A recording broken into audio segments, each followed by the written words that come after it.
Assalamualaikum, welcome to Learning Academy. Today the topic of our discussion is bryophytes. तो bryophytes को amphibian of kingdom Plantae भी कहा जाता है। तो सबसे पहले हम इंट्रोडक्शन देखेंगे।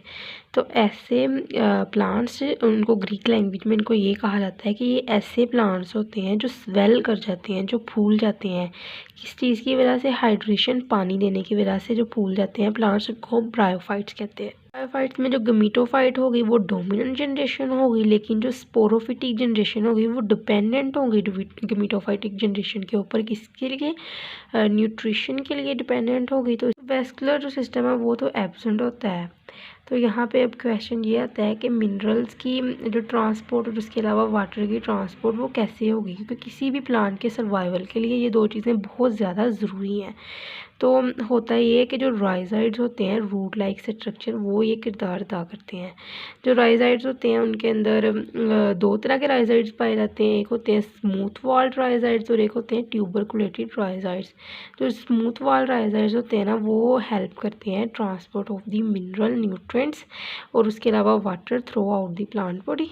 और इसके अलावा जो होते हैं ट्यूबरकुलेटेड राइजाइड्स, वो हेल्प करते हैं सपोर्ट में, एंकरिंग के लिए। तो उसके बाद बॉडी की बात करें तो बॉडी जो होती है वो भी फ्लैट होगी, थैलस शेप होगी, कि मतलब बॉडी डिफ्रेंशिएट नहीं होती है रूट, स्टेम और लीव्स में। तो जिस तरह के जो एक कैटेगरी है ट्रू प्लांट की, तो वैसे नहीं होती, लेकिन थैलोफाइट्स से ये रिसेंबल कर रही होती है।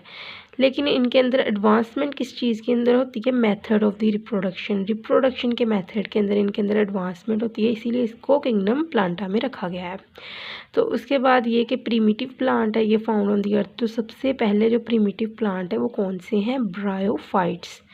तो उसके बाद इनको कहा जाता है amphibian of the kingdom Plantae. तो इसका रीज़न क्या है? क्योंकि इनको रिक्वायर होता है वाटर की, इनको वाटर की ज़रूरत होती है फर्टिलाइजेशन के लिए। अगर वाटर नहीं होगा तो फर्टिलाइजेशन नहीं होगी। तो इसकी वजह क्या है? क्योंकि जो इनके अंदर स्पर्म होता है ना वो फ्लैचलेटेड होता है। तो जो एग्स होंगी ना ये नॉन मोटाइल होंगे। तो स्पर्म फ्लैचला की वजह से मोटाइल होंगे और स्पर्म को वाटर की ज़रूरत होती है एग के पास जाने के लिए, मूवमेंट के लिए। हैंस ये called amphibians of the kingdom Plantae. तो इनको किंगडम प्लांटा का एम्फीबियन भी कहा जाता है। ये बहुत इंपॉर्टेंट एमसीक्यूज़ है। एम्फीबियन ऑफ किंगडम प्लांटा कौन सा है? ब्रायोफाइट्स। तो अब इसकी प्रॉपर डेफिनेशन की बात करें तो अगर प्रॉपर डेफिनेशन इसकी क्या होगी कि ये नॉन वेस्कुलर होंगे, के अंदर कोई भी वेस्कुलर सिस्टम, जाइलम फ्लोएम नहीं पाया जाता है। नॉन फ्लावरिंग, कोई फ्लावर्स, फ्रूट कुछ नहीं लगेंगे। होमोस्पोरस, एक जैसे स्पोर प्रोड्यूस होंगे। और सीडलेस प्लांट के अंदर, इनके अंदर सीड्स नहीं बनते हैं, स्पोर्स बनते हैं। इन विच गमीटोफाइट इज डोमिनेंट जनरेशन। ये बहुत इंपॉर्टेंट है कि इनके अंदर जो गमीटोफाइट जनरेशन है ना वो डोमिनेंट होती है। बाकी जो होते हैं ट्रीडियोफाइट्स, एंजियोस्पर्म और जिम्नोस्पर्म, उनके अंदर जो स्पोरोफिटिक जनरेशन है ना वो डोमिनेंट होगी। वाइल जो स्पोरोफाइट जनरेशन है ना इसके ऊपर ये अटैच्ड होती है गमीटोफाइट से और पार्शियली और कम्प्लीटली डिपेंडेंट इसके ऊपर होती है न्यूट्रिशन के लिए। तो यहाँ पे अगर मैंने एक स्ट्रक्चर बनाया हुआ है मैं आपको दिखाती हूँ। स्पोरोफिटिक जनरेशन कौन सी है? ऊपर वाली कैप्सुलोसिटा। नीचे वाली जो जनरेशन है वो गमीटोफिटिक है।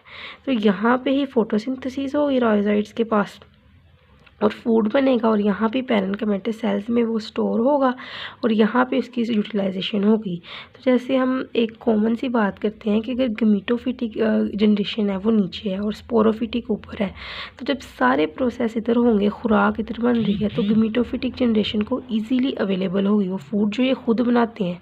लेकिन जो स्पोरोफिटिक जनरेशन है वो इसके ऊपर डिपेंडेंट है। जब तक इसने खुराक नहीं देनी तो इसके ऊपर कोई भी जो इसका कोई भी फंक्शन है वो नहीं आगे चलना है। तो जिसकी वजह से जो गमीटोफिटिक जनरेशन है वो जो होती है ये स्पोरोफिटिक जनरेशन के लिए बहुत ज़्यादा ज़रूरी है। और स्पोरोफिटिक जनरेशन सारा डिपेंड करती है गमीटोफिटिक जनरेशन के ऊपर।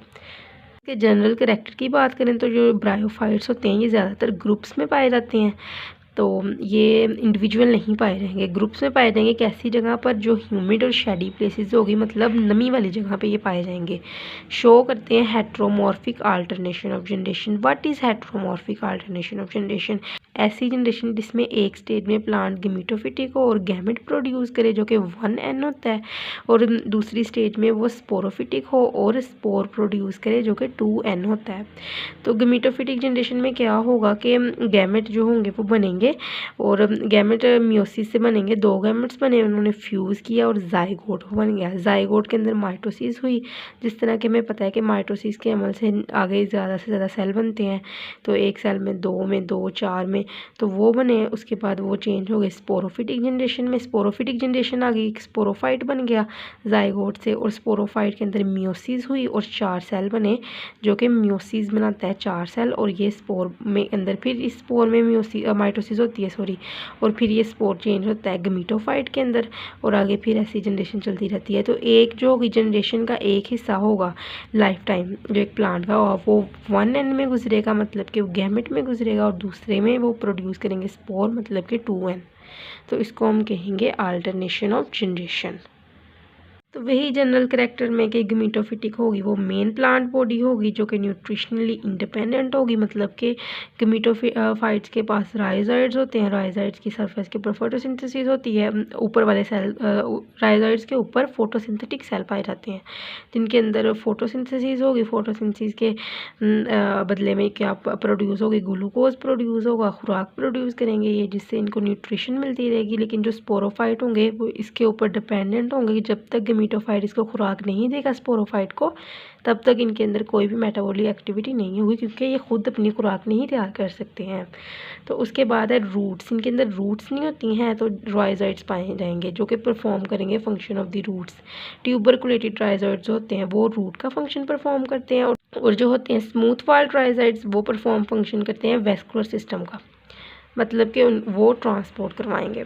तो उसके बाद है oogamous type reproduction. Oogamous type होती है। ओगैमस टाइप रिप्रोडक्शन का मतलब क्या है कि इनके अंदर मेल और फीमेल सेक्स ऑर्गन होंगे। जो मेल सेक्स ऑर्गन होगा उसको हम कहेंगे एंथरीरियम, और जो फीमेल सेक्स ऑर्गन होगा उसको हम कहेंगे आर्चिगोनियम।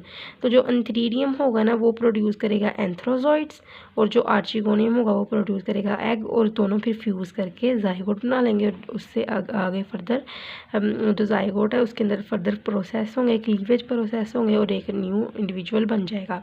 तो उसके बाद आते हैं सेक्स ऑर्गन। सेक्स ऑर्गन जो इनके अंदर होते हैं वो मल्टी सेलुलर होते हैं, तो protected by the jacket of the sterile cells, मतलब कि एक ही सेल पे नहीं मुश्तमिल होते सेक्स ऑर्गन, एक से ज़्यादा सेल के ऊपर मुश्तमिल होते हैं। तो उसके बाद हम बात करेंगे इसके अंदर क्लासिफिकेशन की। क्लासिफिकेशन में सबसे पहले आते हैं हेपेटिकोप्सिडा। तो इसके अंदर आते हैं हेपेटिक। तो हेपेटिक जिस तरह के हेपेटिक वर्ड से हमें पता चल जाता है कि ये लिवर में आएगा, तो ये हेपेटिकोप्सिडा। तो हेपेटिकोप्सिडा में अंदर लिवर वॉट्स जैसे रिक्सिया मर्चेंटिया एंड पोरेला।